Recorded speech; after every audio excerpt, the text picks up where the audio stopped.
Instalk, apa kata mereka?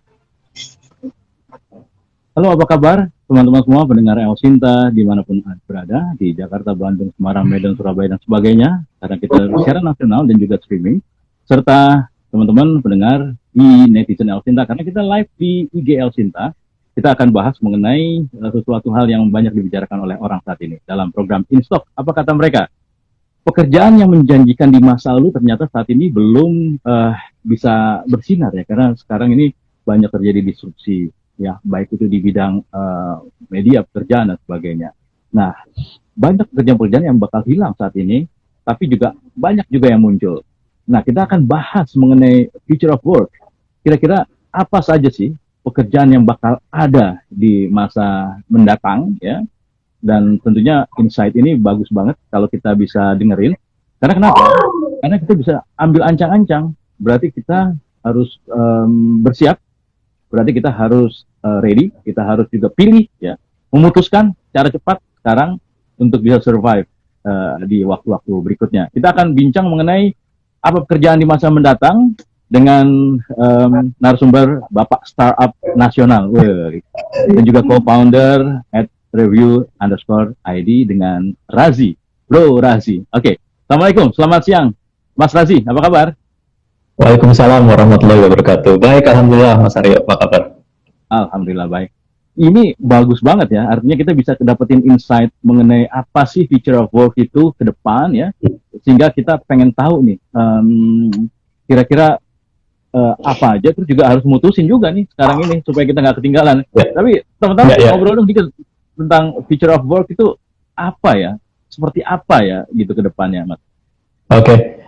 Ketika kita bicarakan masa depan, kita kan bukan peramal gitu ya, kita nggak tahu akan seperti apa masa depan, tapi masa depan itu bisa diprediksi berdasarkan masa lalu dan apa yang kita alami sekarang gitu ya. Dan kalau kita melihat tren gitu ya, tren dari zaman dulu misalnya untuk pertama kali mesin printing gitu ya dibuat, di mana buku itu bisa diproduksi lebih massal, itu ada perubahan besar yang terjadi di mana orang lebih terdidik, orang lebih punya akses terhadap informasi, ilmu.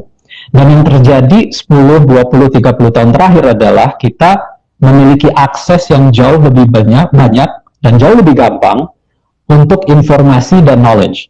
Jadi kalau kita lihat 40 tahun, 50 tahun yang lalu, ketika kita mencari ilmu, kita harus ke universitas misalnya, gitu kan? Karena orang-orang pinternya, orang-orang berilmunya ada di situ. Buku-bukunya juga kebanyakan ada di situ. Sekarang ilmu dan buku-bukunya atau ilmunya itu dan orang-orang pinternya ada di mana-mana, dan kita bisa mengakses mereka kapan saja. Kita mau mengakses ilmu dari siapapun dan kapanpun itu bisa lewat online. Maka dari itu sekarang ada pastinya ya, selama 10-20 tahun pasti kita semua tahu ada revolusi di mana ilmu itu gampang didapat, tetapi pengaplikasiannya, bagaimana kita bisa menginterpretasi ilmu itu dan bagaimana kita bisa mengaplikasikannya untuk menyelesaikan masalah. Di sisi lain kita melihat pekerjaan. Esensi dari pekerjaan atau esensi dari bisnis itu apa? Menyelesaikan masalah orang lain atau memenuhi kebutuhan manusia gitu kan. Jadi kalau kita memahami kebutuhan manusia ke depannya, pasti kan tetap butuh makan, butuh kesehatan, butuh pendidikan, butuh menemukan jodoh, dan butuh keperluan-keperluan lainnya. Cuman caranya menyelesaikan masalah-masalah dan mengisi kebutuhan-kebutuhan itu yang berubah. Nah, peran kita apa? Ada satu faktor lagi di mana teknologi itu menggantikan peran-peran manusia yang dulunya manual gitu ya. Jadi semakin ke depan tuh semakin banyak teknologi yang menggantikan peran-peran kita sehari-hari. Maka dari itu yang membedakan manusia dan robot itu apa? Yang membedakan manusia dan komputer itu apa? Ya kreativitas gitu kan. Kapabilitas kita untuk beradaptasi. Dan life skill atau soft skill lainnya seperti membuat keputusan, bisa memahami situasi kondisi, bisa beradaptasi, gigih, kreatif, dan lain-lainnya. Mungkin jadi fokusnya bukan pada masa depan akan seperti apa ya, tetapi fokus pada skill apa yang harus dibangun di dalam diri, dan kalau jawabannya adalah kita harus fokus pada skill yang akan selalu dibutuhkan. Jadi kalau kita belajar sesuatu, pertanyaan paling penting bukan bagaimana caranya, tetapi lebih kenapa ini penting dan yang dibutuhkan apa.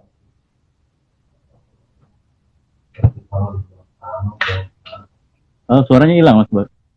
Oh, sorry. Jadi yang dibutuhkan itu adalah kita ketika belajar sesuatu untuk menjawab pertanyaan kenapa ini penting dan peran saya di dalam mewujudkan solusinya apa, bukan caranya bagaimana.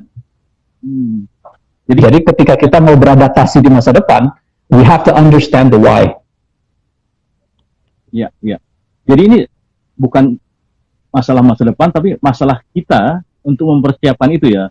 Dan soft skill itu menjadi challenge untuk kita kuasai, gitu ya Mas Razi ya? Betul. Jadi yang barusan saya share itu kan esensi dari pekerjaan. Kalau kita nggak paham esensi, sulit kita untuk beradaptasi.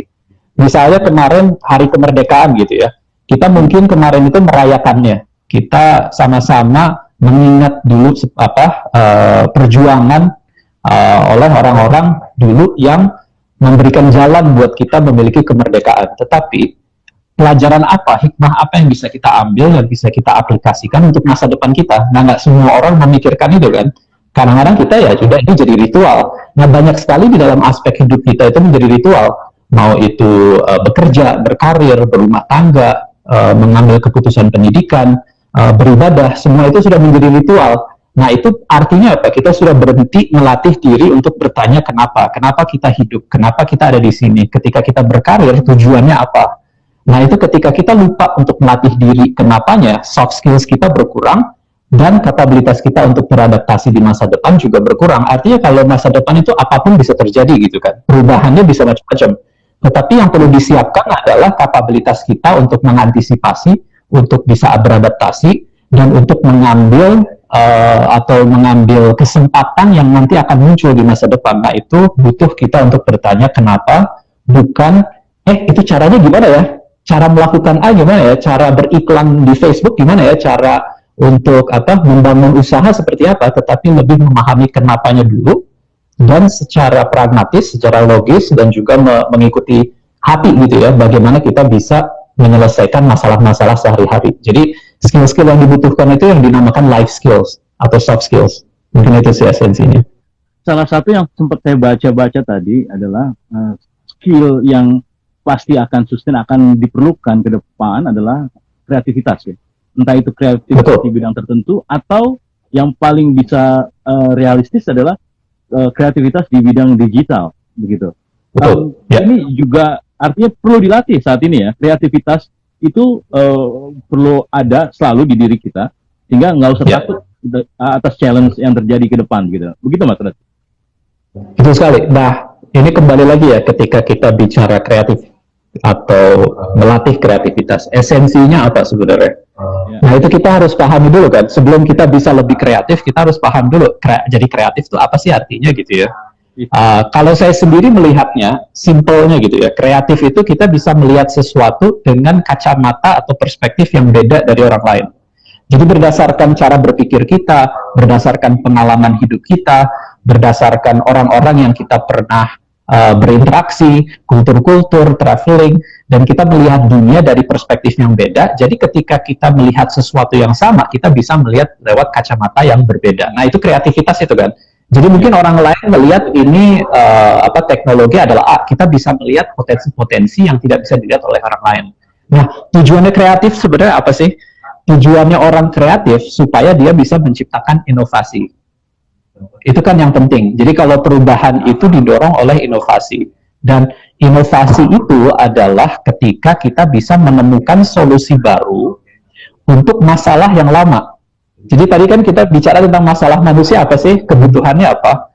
Nomor satu adalah butuh makan gitu kan, supaya hidup.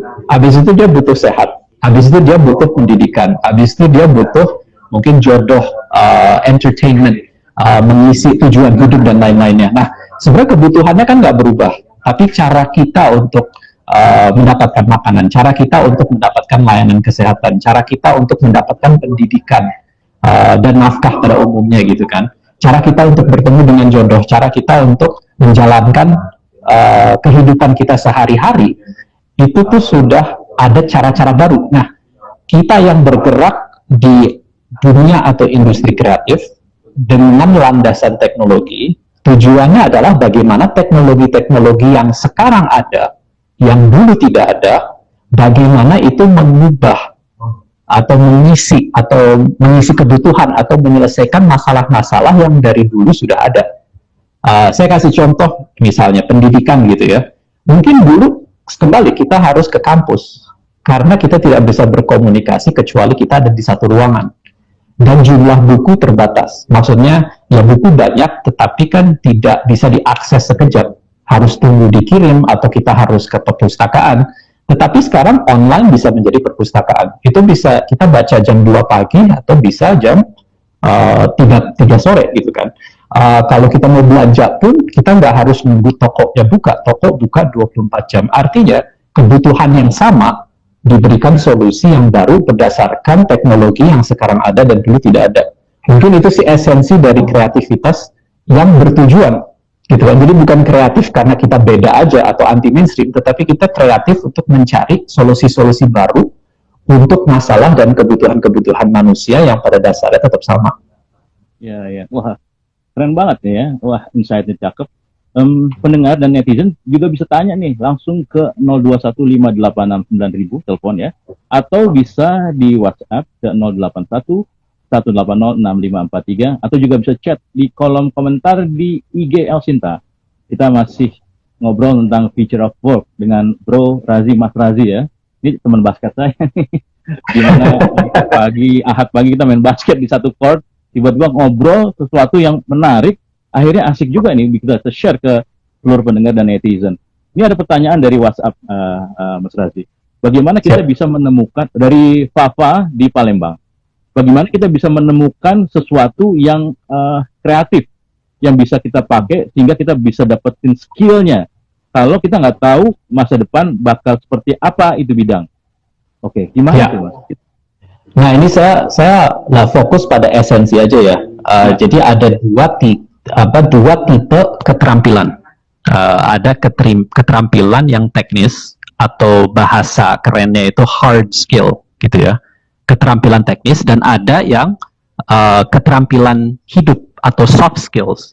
Nah ini bedanya apa? Kalau keterampilan teknis itu hal-hal yang digunakan di situasi-situasi tertentu. Saya kasih contoh, saya bisa desain, ya, saya bisa membangun kursi, saya bisa coding untuk membangun sebuah software, itu technical skills gitu kan. Nah, soft skills atau life skills itu adalah skill-skill yang bisa digunakan di seluruh aspek hidup kita. Misalnya kita pinter untuk membuat keputusan, kita bisa menyelesaikan masalah, kita berpikir kritis, kita berpikir strategis, kita proaktif, kita bisa komunikasi, kita bisa public speaking. Nah, misalnya kita bisa komunikasi aja. Kalau kita jago komunikasi, kita bisa komunikasi dengan baik di kantor, kita bisa juga komunikasi dengan keluarga dengan baik di rumah, gitu kan. Yeah. Nah, kalau masa depan itu tidak pasti, ketika masa depan itu kita nggak tahu bentuknya seperti apa, kalau perubahan terjadi begitu cepat seperti sekarang, kira-kira skill yang dibutuhkan yang mana? Nah, skill adaptasi itu kan skill yang soft. Nah, kita harus memberatkan skill-skill soft skills kita, dan kita belajar technical skills ketika dibutuhkan. Kenapa? Karena sekarang dibanding dulu, belajar caranya bagaimana itu jauh lebih gampang. Tetapi memiliki kemampuan dan kapabilitas untuk belajar hal baru, yaitu soft skills, itu yang butuh dikembangkan sehari-hari. Jadi ketika nanti situasi berubah, pikiran kita terbuka, kita punya semangat untuk belajar, kita mau mencoba hal baru, kita punya skill-skills dan kebiasaan untuk beradaptasi. Nah, yang mesti dikembangkan itu adalah soft skills-nya, bukan technical skills-nya. Karena semakin hari, semakin cepat perubahan-perubahan, di mana technical skills yang kita miliki sekarang, mungkin berapa bulan ke depan udah nggak penting lagi. Mungkin kita harus belajar lagi. Kalau kita lihat dari sisi pendidikan, maka dari itu, kuliahnya itu dimulai saat kita berkarya, bukan saat kita ada di kampus. Poinnya mungkin itu sih. Iya. Nah, ini ada pertanyaan juga nih, kayaknya tentang kampus juga nih, dari Ade di Bandung.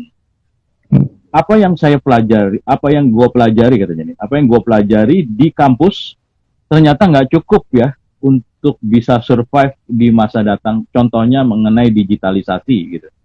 Karena di kampus kayaknya cuma teori doang, sementara gue ini praktisi, jadi tahu benar bagaimana perkembangan digital ke depan harus berbuat apa dan bisnis seperti apa. Ini benar juga ya kata pendengar ini ya di Bandung. Artinya sebenarnya kuliah nggak cukup, kita juga harus survive dan juga harus selancar ke mana-mana ya tentang dunia digital ini supaya kita dapat insight yang bagus. Sehingga tadi seperti Mas Raji bilang, kita lihat ya permasalahan yang ada sekarang dan gak ada solusinya dan kita cari solusinya, itu adalah persiapan kita untuk future world gitu ya. Gitu Mas ya? Betul, betul. Dan kalau kita sudah terbiasa nih untuk menyelesaikan masalah sehari-hari, kita sudah terbiasa untuk belajar hal baru, kita sudah terbiasa untuk berpikir kritis, untuk mengetahui kenapanya. Semakin lama semakin gampang kan? Nah masalahnya kampus itu, analogi yang saya suka gunakan adalah kampus itu seperti naik kereta, relnya udah jelas, lurus saja gitu kan. Nah untuk industri-industri tertentu dibutuhkan tuh, Mas Aryo. Jadi kalau misalnya kita mau jadi dokter, nggak boleh kan eksperimen, harus diregulasi. Ini nyawa manusia gitu kan. Tapi kalau kita mau jadi penyiar, kalau kita mau jadi digital marketer, kalau kita mau jadi teknolog gitu ya, atau kita bergerak di teknologi online yang berubah tiap hari, itu kan ya kalau kita salah bikin kampanye online misalnya, atau kita salah ngomong dikit, itu konsekuensinya kan kecil. Nah, di industri-industri teknologi misalnya, yang dibutuhkan adalah orang yang bisa beradaptasi dengan perubahan. Kalau kayak kedokteran atau arsitek atau engineering yang fisik, itu dibutuhkan pengetahuan yang matang, karena kalau kita salah, ini konsekuensinya nyawa manusia. Jadi bukan berarti universitas tidak ada gunanya gitu kan, masih sangat penting. Tetapi kalau kita mau belajar tentang digitalisasi, universitas sudah tidak cocok lagi, karena universitas itu persiapan perubahan kurikulum tiap 6 bulan misalnya. Di mana digitalisasi itu butuh perubahan dalam hitungan hari, kadang-kadang hitungan jam gitu kan, bisa berubah. Mungkin ada peraturan baru, yang di tengah semester itu ada peraturan baru dari sosial media, yang dimana itu mengubah cara kita melakukan sesuatu. Kita harus siap gitu kan, untuk mengubah kurikulum, dan universitas itu belum siap itunya. Dan poin kedua, tadi bagus sekali di pertanyaannya, bahwa universitas itu kan kebanyakan teori. Nah yang dibutuhkan adalah praktek, bereksperimen, mencoba. Nah misalnya nih anak-anak mau gabung kuliah gitu, anak muda mau kuliah bisnis. Kalau kita ambil mata kuliah bisnis, tetapi kita tidak punya bisnis yang kita jalankan sehari-hari, atau kita tidak punya pengalaman bisnis sebelumnya untuk menjalankan bisnis yang real, itu teorinya nggak akan berguna. Tidak akan seefektif ketika kita belajar sambil melakukan. Nah di dunia-dunia teknologi ini, ibaratnya itu seperti kita menavigasi hutan belantara. Kita yang harus siapkan apa? Ya kita harus siapkan peralatan-peralatan yang kita bawa. Mau itu misalnya pisau untuk potong-potong hutannya gitu ya, atau untuk peralatan camping. Kalau naik kereta kan tinggal beli tiket, duduk manis, ikutin jalur sampai gitu kan. Tetapi semakin banyak sekarang industri-industri yang membutuhkan kita untuk mempersiapkan diri untuk menavigasi hutan yang kita tidak tahu isinya apa. Oke, Mas Razi, ini ada pendengar yang ingin ngobrol juga nih, ada Mas Tanto ya. Tanto nih kayaknya nih. Tanto, silakan. Dengan Tanto. Halo, selamat sore. Ya, silakan. Sore. Gimana, Tok? Sore Mas Razi dan Mas Aryo. Ya, ini alhamdulillah baik. Ini seru banget bahasannya sore hari ini ya. Mengenai future work, mengenai apa yang bisa kita ini ya di masa depan, karena memang kita nggak bisa berpatokan dengan apa yang kita miliki saat ini. Dan ya bicara soal masa depan ya, kadang kita juga itu misalnya ini berbicara mengenai di lingkungan kerja ya, kadang juga kan memang namanya lingkungan kerja kita terdiri dari orang yang usianya beragam ya, istilahnya lintas generasi. Itu gimana ide kita, atau misalnya saya ini masuk dalam generasi yang baru ya, kadang memang ide-ide itu masih dipandang sebelah mata dan lain sebagainya. Gimana kita bisa menyambungkan itu dengan apa ya, mereka-mereka yang sudah senior, sehingga memang ide yang baru itu bisa kita wujudkan. Mungkin itu aja sih Ya, yang siap. saya tanyakan. Kayaknya curcol nih, Mas Tanto nih. Ya, Oke. Dijawab juga nih, Mas Razi ya. Sebentar, Mas Razi Iya, ini juga ada WA yang agak sejenis nih. Saya dari Dewi di Surabaya, saya kuliah, kebetulan juga kerja. Saya ada di satu kantor, tapi kadangkala ide-ide segar yang saya ada di lingkungan saya, medsos saya, ini saya munculkan untuk menjadi masukan untuk bisnis yang saya ada di kantor ini, tapi kayaknya dipandang sebelah mata ini. Gimana solusinya ya? Wah, ini kayaknya ada lag generation juga nih di kantor itu ya gitu. Gimana kira-kira Mas Razi? Ya. Ini diskusi yang sulit dan butuh waktu yang panjang sebenarnya. Tetapi kalau Ada simpelnya sesi lagi nanti kali ya.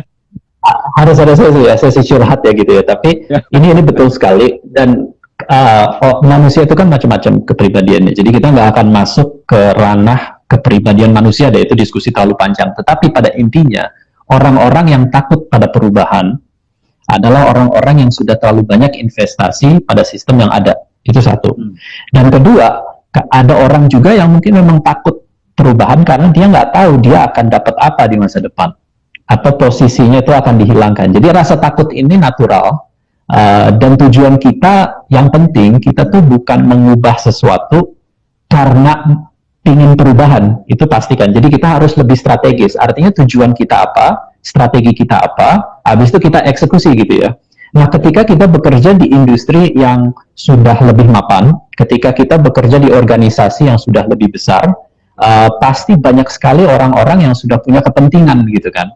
Nah, kita harus bisa menavigasi kepentingan. Jadi yang butuh dikembangkan apa? Interpersonal skills kita gitu kan. Cara kita berbicara, bagaimana kita bisa menunjukkan kerendahan hati, bagaimana kita bisa membuat orang nyaman, bagaimana kita bisa memastikan politik di organisasi dan di kantornya itu kita navigasi dengan baik gitu kan. Artinya orang punya tujuan masing-masing, bagaimana kita bisa mengakomodasi. Nah, kan ada 3 tipe orang. Yang satu adalah orang yang agresif.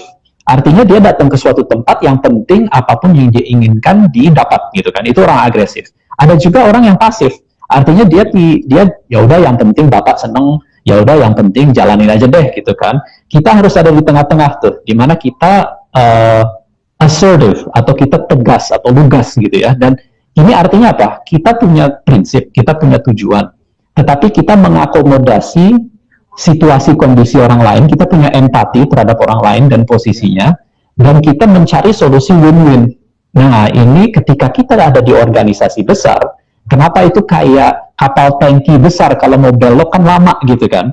Jadi kita pilihan, kalau kita memang mau menavigasi politik kantor, dan kita mau membelokkan sebuah kapal besar untuk mengarah ke tujuan yang lebih baik, yaitu perjuangan kita di situ. Tetapi kalau misalnya kita mau gerak cepat, ya kita harus pindah ke industri yang memang berubah cepat. Jadi ini pilihan karir gitu ya. Kalau kita mau memulai sebuah bisnis dari kosong, itu jauh lebih gampang sekarang daripada dulu. Kalau kita mau mencari pekerjaan-pekerjaan yang ada di garis depan perubahan, banyak sekali kok perusahaan-perusahaan di Indonesia, perusahaan-perusahaan teknologi yang memang bergerak di situ. Pertanyaannya, apakah kita punya... Ya. Ini ada pendengar, boleh dulu sebentar, dia menunggu cukup lama ini. Oh, boleh. Siap. Oke. Ada Mas Galuh di Bogor. Oke, Mas Galuh, selamat siang. Oh, selamat sore nih ya. Selamat sore dan semangat pagi, Mas. Ya, silakan. Gimana nih? Curcol juga atau ada apa insight lagi atau gimana? Saya hanya berbagi pengalaman aja buat rekan-rekan di Alcinta. Jadi yang ini hanya ya Mas ya. Ketika saya bekerja di salah satu perusahaan luar, saya itu tidak pernah ditanya, kamu tamatan universitas mana? Mereka itu menanyakan ini, kamu pernah pelatihan di mana? Gitu. Nah, jadi pelatihan tahun berapa, apakah yang terbaru atau yang bagaimana gitu loh, Pak. Iya. Maksud saya begini, benar yang kata Mas tadi itu bahwa kadang-kadang universitas itu memang hanya mengajarkan banyak teori. Dan itu ada pada diri saya ini tamatan SPK loh, Pak. tapi saya bisa memegang manajer K3 di salah satu perusahaan pabrik. Hanya bermodalkan pelatihan-pelatihan, gitu coba. Anak buah saya banyak dokter, banyak ini. Nah itulah maksud saya begini, bisa nggak kayak kita di Indonesia itu seperti itu kan? Karena yang namanya universitas itu ya seperti yang kita tahu. Tadi benar kata Mas itu, kalau kedokteran ya nggak boleh lah. Ya. Tapi yang lainnya itu ya memang perkembangan zaman. Nah perkembangan zaman itu ya apa? Ya di pelatihan-pelatihan itu. Ya. Jadi Oke. kita tuh dalam perusahaan itu mau naik tingkat, kita itu pasti disuruh untuk pelatihan dulu baru bisa naik. Itu aja sih. Oke. Ya, terima kasih ini Mas Galuku ya di Bogor, Jawa Barat.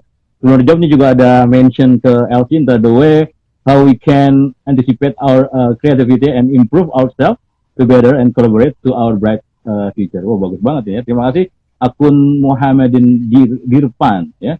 Juga ada dari akun Zahra.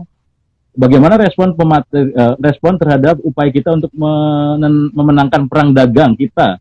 Kita ketahui saat ini negara luar lebih menyerbu pasar Indonesia. Wah, ini juga benar juga ya. Tapi sejauh ini bagaimana kira-kira Mas Rafi menyikapi tadi pertanyaan pertama tadi ya? Ya apa? Apa namanya itu? Kursus-kursus dan sebagainya gitu. Gimana kira-kira? Ini akan ada perubahan besar dan itu perubahan besar itu didorong oleh pandemi sebenarnya. Bahwa semakin banyak orang sadar bahwa saya nggak perlu ada di kantor ya untuk bisa efektif. Oh ya, saya nggak perlu datang ke mall untuk belanja. Oh, saya nggak harus ketemu face to face untuk bisa menyampaikan pendapat dan untuk berdiskusi. Artinya orang sudah mulai terbiasa dengan berkomunikasi online. Nah, konsekuensinya apa? Ketika lebih banyak lagi orang-orang yang bergerak di dunia online, karena industri online kan terus yang paling pertumbuhannya paling cepat adalah industri online gitu ya. Jadi lebih banyak lagi orang masuk ke industri ini, semakin kecil kebutuhan praktis dan real atas sertifikasi. Nah, bukan berarti sertifikasi itu nggak penting sama sekali ya. Dalam arti ada industri-industri yang membutuhkan sertifikasi dan mungkin masih ada organisasi-organisasi dan HR yang masih membutuhkan kita membuktikan bahwa kita S1, S2, S3 dan ada sertifikatnya. Jadi perubahannya tidak akan terjadi. Nah sekarang kalau kita mau maju, kita harus berani gitu ya menurut saya di masa depan untuk tidak, kalau kita tidak mau kuliah nggak apa-apa, yang penting kita punya strategi. Kalau tadi bapaknya bilang kita mau skill up, bener, ambil training skill up, cara buktiinnya gimana? Nah di masa depan ini yang saya lihat, yang perlu dibuktikan tuh akan berpindah dari sertifikasi menjadi portofolio. Karya Anda apa di masa lalu? Apa yang telah Anda ciptakan? Solusi apa yang kalian bawa ke dunia? Dan bagaimana Anda bisa membuktikan lewat karya bahwa Anda memiliki skill dan kapabilitas untuk mengambil posisi-posisi baru ini, gitu kan? Dan semakin lama ke depan, semakin banyak orang yang akan membutuhkan itu, gitu kan? Di jangka pendek, kita harus sadar bahwa ketika kita akan fokus pada portfolio, bukan sertifikasi, pilihan-pilihan industri dan pilihan-pilihan tempat kerja yang kita cari harus memang yang mementingkan portfolio, bukan sertifikasi. Untuk yang kedua, menurut saya, ketika kita bicara tentang globalisasi dan berkompetisi dengan pemain-pemain dari luar negeri, gitu kan, kita harus memegang atau fokus pada kekuatan kita sebagai orang Indonesia. Pasar kita gede kok. Kita bukan kayak Singapura yang pasarnya kecil sekali, gitu kan. Pasar kita gede sekali. Mungkin kalau melihat pasar itu kita lebih melihat kayak India dan China daripada kita melihat US dan Eropa, gitu kan. Bahwa kita punya populasi yang banyak dan kita yang lebih memahami kebutuhan kultural komunikasi lokal. Kedua adalah ketika kita mengembangkan kreativitas itu tadi dan inovasi, kita sudah menciptakan produk-produk, kita sudah bisa membangun usaha kita sendiri. Kita sudah melihat kekuatan Indonesia dibanding di luar negeri. Kita melihat kita punya akses ke resources yang besar. Kita memiliki daya saing dari sisi harga gitu ya misalnya.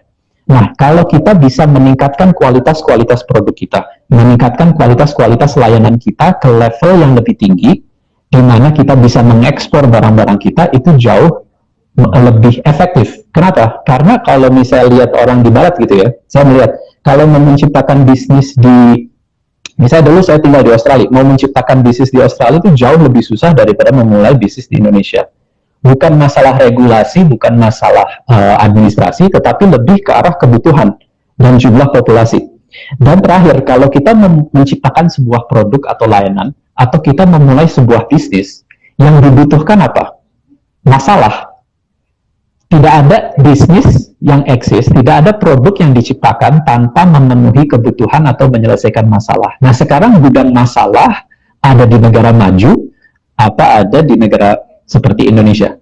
Jadi kita harus melihat sisi positifnya dan mengambil kesempatan untuk mencari masalah-masalah yang apa yang bisa kita selesaikan. Kalau kita bicara tentang kompetisi bisnis, kita bicara tentang bagaimana meningkatkan kualitas produk dan layanan kita untuk bisa export quality, untuk bisa bertukaran dan berjualan dengan dunia luar. Saya kasih contoh, salah satu adalah mengenai industri fashion muslim misalnya. Kita salah satu, if not the biggest Muslim country in the world, gitu kan, populasi muslim terbesar. Fashion designers kita bagus-bagus.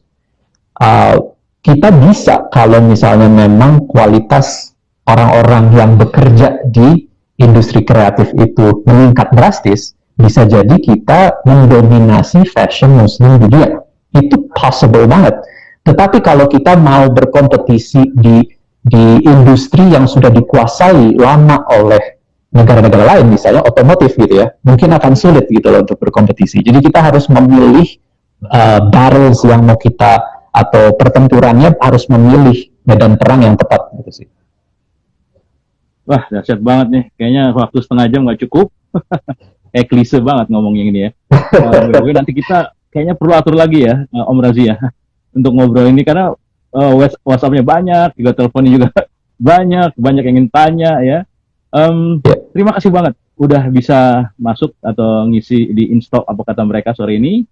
Thanks. Kira-kira kalau satu kalimat future of work, apa yang perlu disiapkan oleh teman-teman semua nih? Ya. Maaf. Jadi yang pertama adalah untuk memulai dengan kerendahan hati. Kenapa itu penting? Supaya kita mau belajar hal baru. Kedua adalah untuk meningkatkan rasa penasaran kita terhadap hal-hal baru. Ketiga adalah untuk melawan ketakutan mencoba hal-hal baru. Setelah kita berani mencoba hal baru, setelah kita mendapatkan pengalaman-pengalaman aneh-aneh dengan dunia yang semakin aneh, semakin nyaman kita dengan perubahan, dan semakin nyaman kita sama perubahan, semakin cepat perubahan-perubahan yang terjadi di sekitar kita. Mungkin itu sih. That's right. Terima kasih banget nih. Thanks. Makasih sekali lagi, Om Razi, atas waktunya. Kita ketemu di lain kesempatan ya. Nanti kita atur lagi ya. Siapa tahu ada waktu untuk netizen dan juga seluruh pendengar El Sinta. Sukses ya. Insyaallah. Thank you. Oke. Mendengar demikian tadi, Instock apa kata mereka, menarik banget apa yang tadi disampaikan oleh Razi. Beliau adalah salah satu yang disebut-sebut sebagai Bapak Startup Indonesia Nasional dan juga co-founder dari @review_id. Mudah-mudahan perbincangan ini bermanfaat untuk kita semua. Kita ketemu di lain kesempatan. Terima kasih dan selamat sore. Instock apa kata mereka?